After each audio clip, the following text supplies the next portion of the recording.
Donc c'est un instrument un petit peu qui est à la synthèse de l'orgue classique, vraiment de l'esthétique baroque, et de l'époque romantique. C'est une sorte de synthèse, ce qu'on appelle un orgue moderne ou néoclassique, en tout cas, qui permet l'interprétation d'un répertoire large. Alors, aussi bien des choses extrêmement raffinées, comme par exemple cette flûte de 4 ici au positif,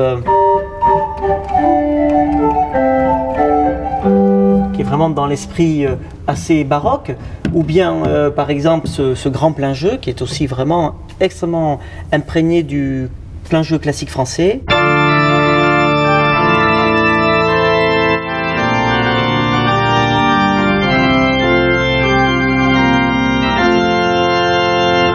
Mais comme je vous disais, il y a aussi un tas de couleurs qui sont plus empreintes de l'orgue romantique, comme par exemple ici la flûte harmonique.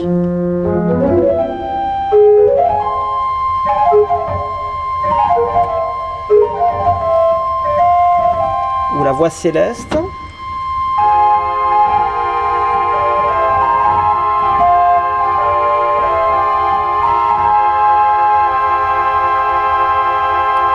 Par exemple, encore le hautbois, qui est très très beau ici.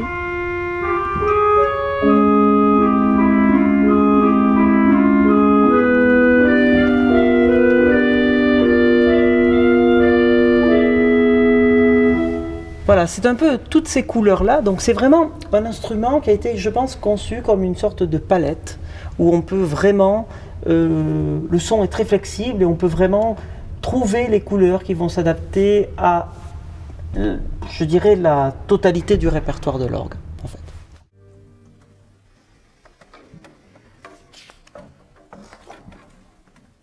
Imaginez commencer ce concert par une œuvre de Boëly.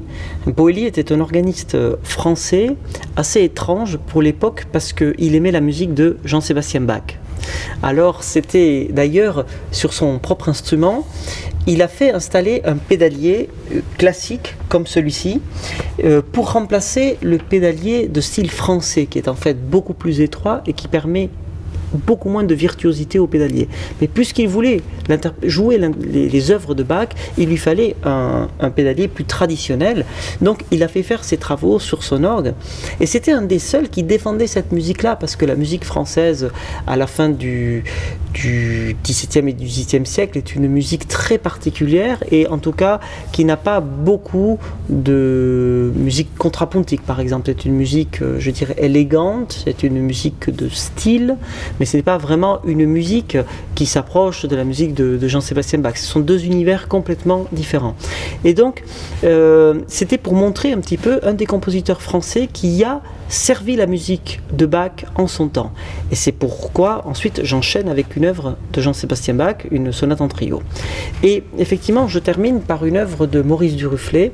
Alors, Maurice Duruflé est un compositeur qui, pour les organistes français, est important, mais ce n'est pas effectivement un compositeur très connu parce qu'en fait, il a écrit très peu d'œuvres. Et on peut vraiment compter ses corpus dans une quinzaine d'œuvres au total. Et c'est vraiment, par contre, à chaque fois qu'il a écrit, c'est vraiment des œuvres d'une très grande qualité. Voilà, que ce soit les œuvres pour orchestre, les œuvres vocales, les œuvres pour orgue, c'est toujours écrit avec une qualité très très très très recherchée. Alors c'est vraiment un compositeur qui s'inspire librement de l'esthétique de Maurice Ravel ou de Claude Debussy. Donc on est vraiment dans cette mouvance un petit peu impressionniste, bien que ce terme n'est pas très approprié pour la musique, mais voilà, un petit peu dans cet esprit, en tout cas moderne, français, de la première moitié du XXe siècle.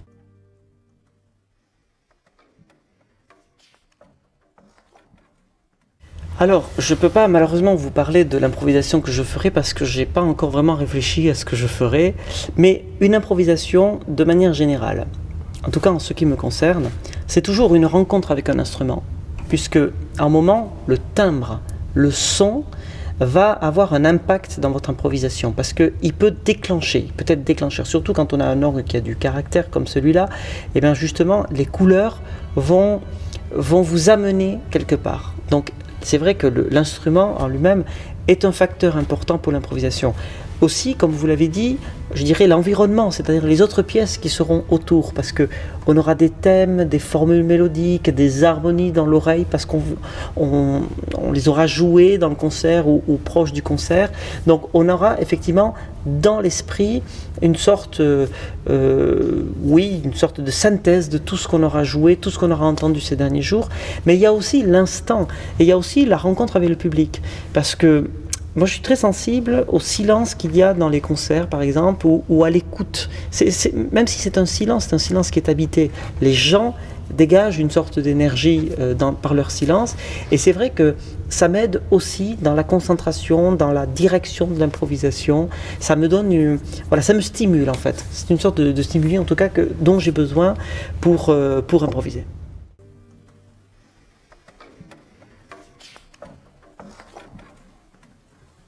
Comme pour beaucoup de musiciens, j'ai eu énormément d'annulations de concerts l'année dernière. J'ai eu énormément de concerts qui sont annulés.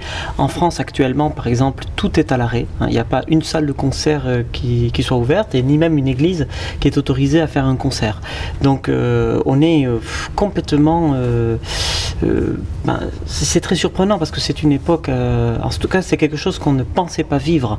Moi, je ne pensais pas du tout dans ma vie que j'allais pouvoir un jour vivre l'arrêt de tous les concerts pour une question d'une épidémie d'une telle férocité. Donc je suis naturellement très impacté, bien sûr, mais comme tous les gens du métier, tous les gens de la culture sont extrêmement impactés et voient simplement l'arrêt. Alors c'est une chance aujourd'hui de pouvoir quand même venir au Mariinsky parce que je crois que la Russie doit être un des dernier pays qui autorise encore les concerts.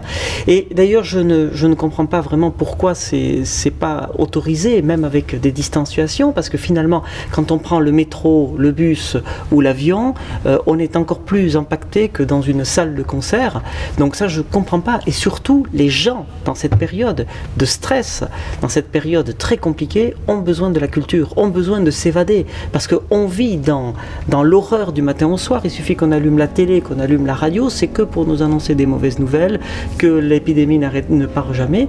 Et donc finalement, c'est aujourd'hui plus que jamais que les artistes ont besoin de pouvoir s'exprimer, ont besoin de pouvoir jouer, pas pour eux, mais pour le public, parce que le public a besoin de s'évader.